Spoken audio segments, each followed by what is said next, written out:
Welcome back to another edition of the BrownZone.com Zone Coverage Podcast. My name is Andy Barch, and I am joined alongside Scott Petrak with the Chronicle, Telegram, the Medina Gazette, and, of course, BrownZone.com. I should probably rephrase that. We're not necessarily alongside one another. We're practicing this whole social distancing thing right now, aren't we? That's correct. I am on my lazy boy, and I assume you're in the studio. That is 100% correct. That's exactly where we're at. And, well, the Browns have kind of been all over the place. They have been very, very active in free agency, Scott, and that's going to dominate most of our discussion today. And let's start right here. As active as they've been, I think there were a lot of fans that went into this entire offseason with a little bit of trepidation, knowing that they're going through another regime change, and they weren't quite sure what to expect. Scott, is this kind of what you expected this regime to do at the start of this whole free agency process?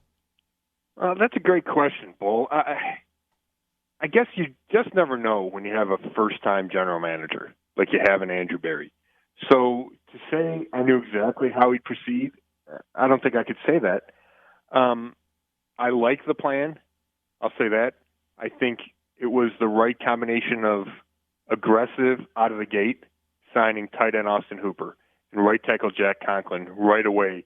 I think sent a good message and set a good tone for how this Andrew Berry regime is going to be. And then I think he spent the rest of last week signing guys to a bunch of one-year contracts, defensive guys at areas of need, safety, linebacker, even a kick returner. So I think maybe he was more aggressive than I would have thought, just having not seen how Andrew Berry's done. This is the first time he's been in charge of the football department, but impressed, and especially impressed with, I think you can tell that he had a plan, and I think he was able to execute that plan, and we'll talk about these guys more, but it starts with Conklin and Hooper. You said, okay, we need a big-time right tackle, we need to upgrade tight end, and he went and got arguably the best players at both of those positions in free agency. Let's start with Conklin, because I think far and away that was the biggest acquisition in terms of need and the best player available at that particular position. Outside of him, who else really stands out amongst the guys that they have signed over the last week? Well, yeah, let me just touch on Conklin real quick. First of all, 3 years, $42 million. Now, his agent, Drew Rosenhaus, said they chose to go shorter term because he wants to get back out on the free agent market in 3 years. He'll only be 28. Sets himself up for another huge contract. They expect the salary cap to continue to increase, especially after there's a new TV deal, right? The NFL is going to go negotiate with the TV networks for a new contract. And if there's billions and billions, then that'll trickle down to the players. Drew Rosenhaus wanted that flexibility in 3 years. But the $14 million a year is the key number there. And, there was people thinking that Conklin could sign for $16, $18 million a year. So for Berry to get him at 14, I think is huge. You lock him in at right tackle, and then it gives you flexibility on what you want to do at left tackle. We assume that's going to come through the draft, but maybe it doesn't have to come at number 10 now. Maybe you can trade down to 17 or 19, or take Isaiah Simmons at 10 and trade back up from 41 to 25. You got an Austin Jackson out of USC or a Josh Jones out of Houston. That second tier of tackles, and maybe it's not an elite left tackle right away, but you love the potential, and you can live with that because you think you have an elite right tackle. So that's my take on Conklin. And then Hooper is the next biggest get. And from a salary perspective, he certainly is. It's 4 years, $42 million, so 10.5 a year. Puts him at the first or second spot across the league in tight end salary, which is kind of an interesting market because there hasn't been a huge tight end contract. Like we've seen a lot of other positions skyrocket over the last 5 years, and tight end hadn't. And now Travis Kelce will sign a huge deal, and he'll surpass Hooper and George Kittle in San Francisco when those guys come up for free agency. But for now, I think the Browns did a good job. They could set the market a little bit. They have the salary cap space. And Hooper's a guy he's not just a pass catcher. He gives you the versatility to block. 2 Pro Bowl the last 2 years. 75 touches, I want to say, last year in Atlanta. Set career highs in touches and yardage and touchdowns. a guy really coming into his own. Again, Mike Conklin, only 25 years old. And Kevin Stefanski, the new coach, wants to run a bunch of two tight end sets. And he did that in Minnesota. And I just don't think the Browns had the guys on the roster where he could do it. Yes, David Njoku has potential. It sounds like the Browns are going to keep him, right? I was told right away after Hooper signed, Njoku still has a very important role in this offense. But he can't do it alone, and I don't think you want him being your number one guy. I think Hooper can be the number one guy, and then you let Njoku kind of play off for Hooper. So, to me, it's Conklin and Hooper, and then a bunch of other signings. You know, we can talk about Case Keenum if you want a backup quarterback, but the headliners are Conklin and Hooper for sure. Yeah, there's no doubt about that. And, I think everybody looks at what they did on the defensive side of things, and there's some names that might not be nearly as exciting, but at the same time, there were guys they definitely needed with B.J. Goodson, of course, Carl Joseph. But as long as we're talking about the defensive side of the ball, there are a lot of people split as to what they should do with Olivier Vernon. What do you think the ultimate result is with Olivier Vernon? Do you think he stays or goes? Yeah, my thinking has changed on that, Bull. Like, you see the contract, and I think it's $15.25 million for 2020.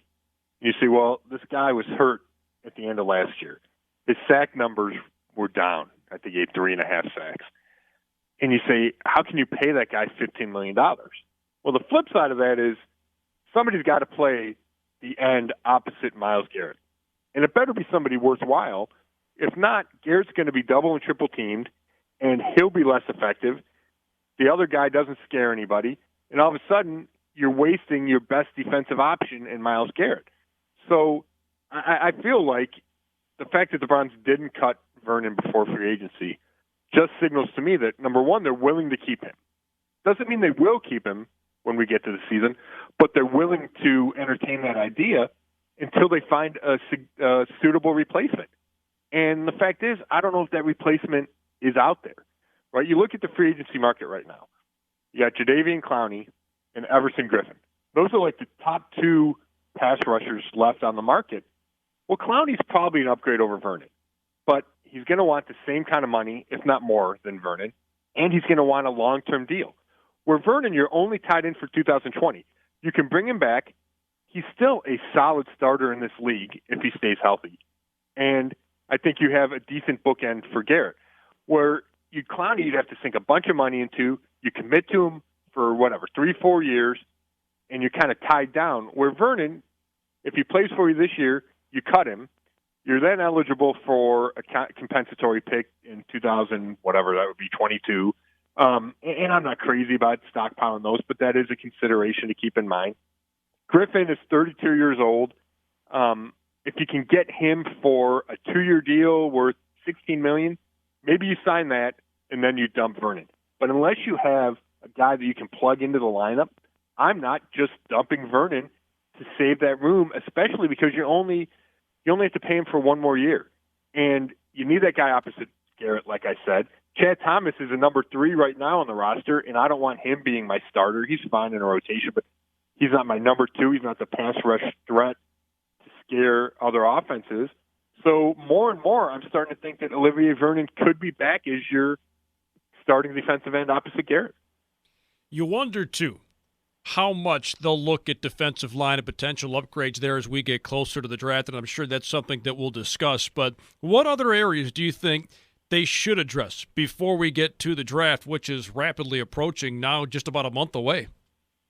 Right. Well, I think you're right. I think they'll keep exploring options at end. I don't think there's a ton of great pass rushers in the draft, but there's always a trade possibility, right? Maybe they trade for a defensive end, and that frees up, that lets you cut Vernon. But just looking at free agency in the draft, I think if Andrew Berry's going to cut Vernon, he's going to have to be creative to find the guy to step in. And then when we're talking about other areas they need to address, I think you could still sign a left tackle for the right price, and then that gives you all kinds of flexibility in the draft. Maybe you can agree to a 1-year deal with Jason Peters for $14 million. And all of a sudden you have your left tackle, and then you can draft a guy to sit behind him for a year and learn and grow. And then you don't have to do it at number 10. Then it frees you up to do whatever you want at number 10. More pressing needs would be they still need another starting safety. They have Carl Joseph. They have Andrew Sendejo. But Sendejo, to me, is a rotational guy, and I'm not sure you're ready to hand a starting spot to Sheldrick Redwine, the fourth-round pick a year ago. So I could see them looking to sign another safety. Maybe you trade for Anthony Harris of Minnesota. The Vikings put the franchise tag on him to keep him off the free agent market, but they're willing to trade him. And if you can get him for a fourth-round pick, and then you're going to have to pay him, but I could see that scenario working out. Kevin Stefanski knows him well. Coaches on the defensive staff know him well.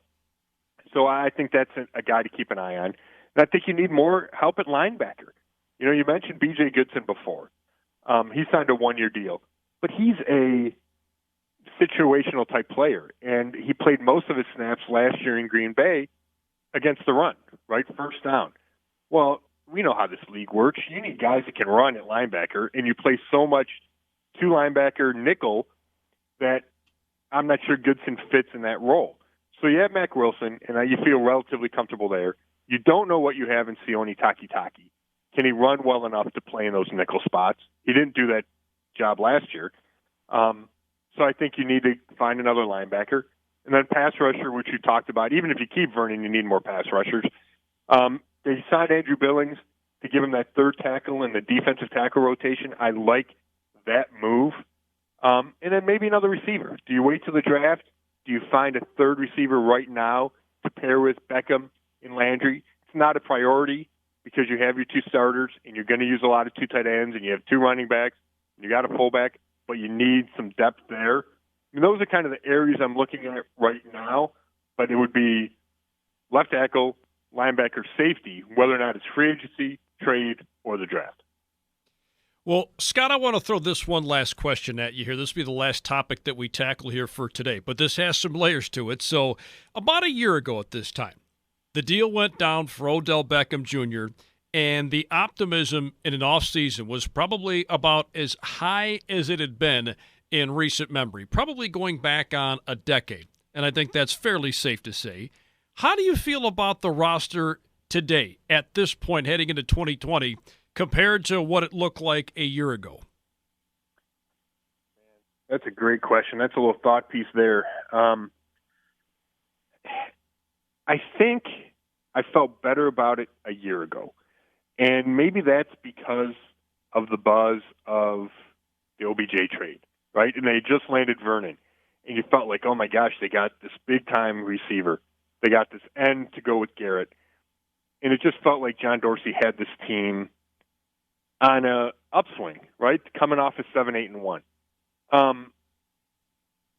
I think now when you look back, I think there's more holes. You know, a guy like Demarius Randall, at the time you thought, okay, this is a long-term answer at free safety. And now a year later he's a free agent and the Browns aren't going to re-sign him. You thought maybe Joe Schobert and Christian Kirksey were the future at linebacker, or at least solid guys for the time being. Both those guys are gone. And you kind of see that across the roster. Chris Hubbard at right tackle, you had to replace with Conklin. Greg Robinson at left tackle, now you have to replace. So I think some of the sure things we felt like a year ago turned out not to be sure things. That doesn't mean this roster is poor, in really bad shape. I just think there's more holes than I would have imagined a year ago. And, you know, part of that is John Dorsey, right? I liked a lot of moves he made, but some of the moves he made didn't stick. You know, you don't have a right guard now because he traded Zeitler for Vernon. You know, when we can go through and through all his picks, but I would say I probably felt better a year ago. But having said that, it was probably a false sense of security a year ago. And I think moving forward, the Browns' building blocks are in place, and at least those are established. And now it becomes building depth and kind of building around those guys that we all think are going to be here for the long term. Do you feel at least a little bit better, though, about the way this roster is structured, also knowing that there's probably a little bit more in the way of draft capital? For example, not only do you have a first-round pick this year, but you've got a top 10 pick as well, and you're also drafting pretty high in the second round, at least as of now. So, I mean, I think a lot of fans look at it that way. The fact that, yeah, last year that was a big splash move getting Odell Beckham Jr., they got Olivier Vernon, and I think everybody felt great about it a year ago. But the more you talk to people, the more you get the idea that that people seem to be at least a little bit more excited. Could be a prisoner of the moment type deal. I'm not quite sure. But it seems like people are a little more optimistic because it seems like they filled a lot of holes this year. Maybe not with as many marquee names, but they've also got a lot more draft capital this year than they had last year. Yes, that's true, right? They didn't have that number one pick, that first round pick last year. You had to wait for the Greedy Williams. It's 46, I think it was. So, yeah, I would say I agree with that. I think they still have plenty of salary cap space. They have that capital at the top of the draft, 4 picks. I think it's within the first 97 picks. So I would say that, and I would also say that given another year, you really know what you have, right? So you think Denzel Ward's, a sure thing at corner as long as he can stay healthy, right? You know what you have in Nick Chubb. We knew he was good as a rookie. Now you know, oh my gosh, he's a top 2 or 3 or 5 running back in the league. And I think it can say that about different guys on your roster. So I would say that's fair to say. I feel like it's more solid. I think last year there was so much excitement and hype that turned out not to be true. And this, maybe it's a prisoner of the moment again, but this does feel more real. I do think you have a point there for sure. Well, and we'll certainly get into that in a future episode for sure. And I know in the next few weeks here, we'll get into some potential draft prospects as we get closer to the draft, which, again, is just about a month away. Well, Scott, as always, we appreciate the time. We will certainly get back to recording one of these again soon. Sounds good. Thanks, Bull. Thank you, Scott. Again, that's Scott Petrak, the Browns beat reporter for the Chronicle, Telegram, the Medina Gazette, and, of course, BrownZone.com. That'll wrap up today's edition of the BrownZone.com Zone Coverage Podcast. For Scott Petrak, this is Andy Bull Barch saying thank you again for tuning in to today's show. We'll catch all of you again next week.